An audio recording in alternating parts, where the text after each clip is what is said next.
السلام عليكم ورحمة الله. اللهم صل وسلم على سيدنا محمد. مرحبا بكم في قناة مطبخ نجوى. تنتمنى الوصفات ديالي يعجبوكم. اليوم غادي نحضروا فاهيتا بالدجاج.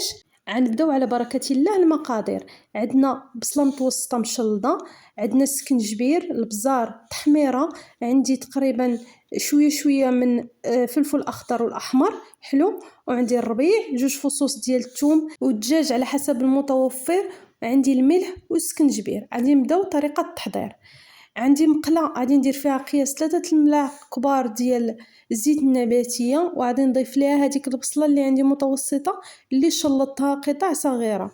غادي نخليها مع التحريك بطبيعه الحال ان تنحس بها دبالت، يعني بدات يدخلها الطياب شويه. غنضيف ليها هذاك القياس ديال الدجاج تقريبا بحال تقولوا طرف ديال الصدر متوسط الحجم، قطعته طريفات صغار، وعادي نخليه يتشحر حتى هو مع ديك البصله مزيان تطلق الماء ديالها.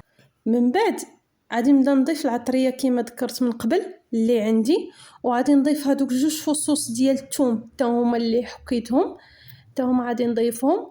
وعادي نضيف هذيك الفلفله الحمراء قياس يعني تقريبا ربع ديال الفلفله الحمراء والخضراء، غنضيفهم حتى هما. وغادي نبدا التحريك باش ينسجموا ليا المكونات. من بعد غادي نضيف هذاك عندي الربيع انا قطعته قبل، غادي نضيف النص ديالو، والنص اللي باقي غادي نستعملو في الصلصه اللي غادي نحضر لهاد الوجبه. وغادي نضيف اخر حاجه هو الملح، هنا تقريبا قياس معلقه صغيره اللي ضفت. وغادي نخلي المكونات كاملين يتشحروا على خاطرهم تنحس بهم انهم طابوا مزيان. من بعد هانتوما كما تتشوفوا طابوا، غادي نطفي عليهم ونخليهم على جنب. هنا غادي نحضر الصلصه ديال الجبن. هنا تقريبا استعملت علبه صغيره ديال كريمه الطبخ، غادي نكبها هنا في هاد المقلاة هادي اللي شعلت عليها النار سبق، وغادي نخليها يعني تقريبا على نار هاديه باش ما تحرقش لينا. هاد الصلصه هادي يعني ممكن تحضروها حتى بالحليب وتضيفوا عليها نشا، وتضيفوا عليها نفس العطريه اللي غادي نضيف هنا. عندي هنا الملح تقريبا قياس صغير يعني 4 معالق ديال الملحه، وغادي نضيف الربيع اللي كان عندي اللي تبقى ليا من هذاك اللي قطعت، وغادي نضيف تقريبا قياس 4 معالق ديال الابزار. نتوما على حسب الذوق ديالكم غادي تضيفوا العطريه، يعني نفس العطريه هي الملح والبزار صافي في هاد لاصوص هادي. وغادي نخليها يعني تاخد القياس ديالها يعني ماشي بزاف، ونحاول انني نستمر في التحريك باش ما تحرقش. يعني تقريبا بيد ما دفى ونحس بها خطرات شويه وخدات هذاك المذاق ديال العطريه اللي حطيت. هنا منين حسيت بها عقادت، غادي نقص عليها النار هاديه، وغادي نضيف ليها هذاك الجبن اللي عندي قياس تقريبا طبسيل صغير.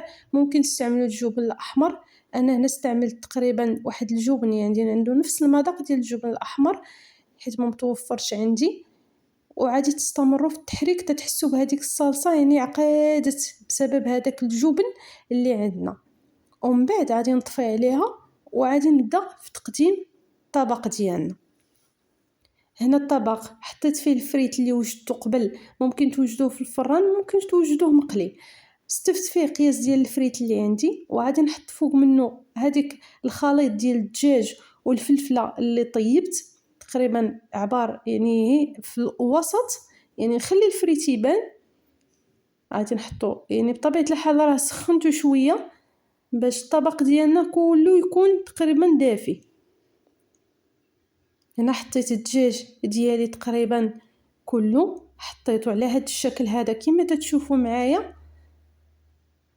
ومن بعد غادي نشد هذيك الصلصه البيضاء اللي عندي اللي وجدت ديال الجبن، غادي نبدا نهز منها بشويه بشويه ونضيفو لهاد الطبق ديالنا من فوق بطبيعه الحال، من فوق الدجاج اللي حطيت.